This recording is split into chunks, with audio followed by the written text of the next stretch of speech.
అందులో ప్రధానంగా స్వేచ్ఛ,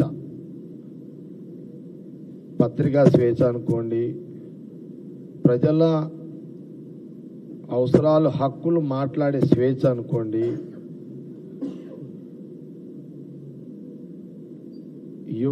యువకుల స్వేచ్ఛ అనుకోండి, ఇవన్నీ యావత్ తెలంగాణ ప్రజలు స్వేచ్ఛగా ఒక ఇందిరా పార్కు, ఒక కలెక్టర్ ఆఫీస్ దగ్గరనో కూర్చొని చెప్పుకునే అవకాశం లేని పరిపాలన టీఆర్ఎస్లో జరిగింది.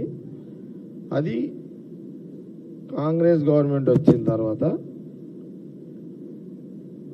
ముఖ్యమంత్రి హోదాలో రేవంత్ రెడ్డి గారితో పాటు ఎంటైర్ క్యాబినెట్ మినిస్టర్లు అందరూ కూడా ముందు ఆ స్వేచ్ఛ, పత్రికలకు స్వేచ్ఛ ఇచ్చారు,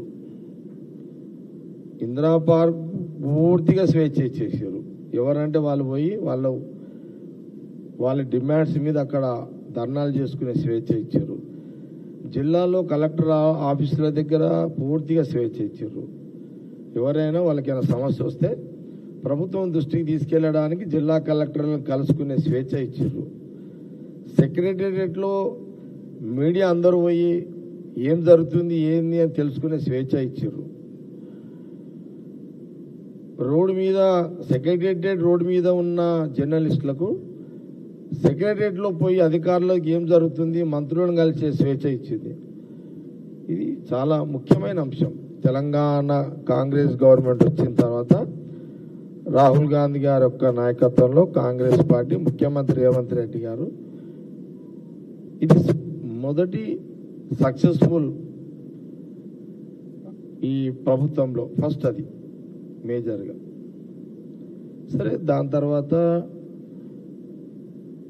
ఆ రోజు పథకాలు ఏదో అనుకున్నారో, ఉచిత బస్సు కానివ్వండి, 200 యూనిట్లకు సంబంధించి కానివ్వండి, 2 లక్షల రుణమాఫీ, సరే 90% అయిపోయింది, 10% కాలేదు అని అంటున్నారు.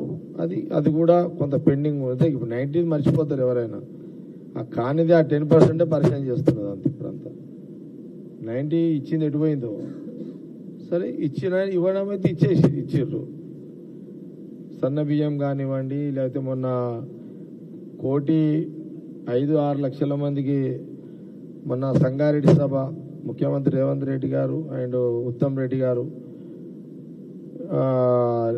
స్మార్ట్ కార్డ్, రేషన్ కార్డు సంబంధించి కానివ్వండి, మొత్తం మీద 2.5 ఏళ్ల కాలంలో ఒకటి ఇట్లా 1, 2, 3, 4, 5, 6 ఒకటి చేసుకుంటూ కాంగ్రెస్ పరిపాలన కొనసాగుతుంది. ఇలాంటి ప్రక్రియలోనే ముఖ్యమంత్రి గారు కొన్ని యూనివర్సిటీలకు సంబంధించిన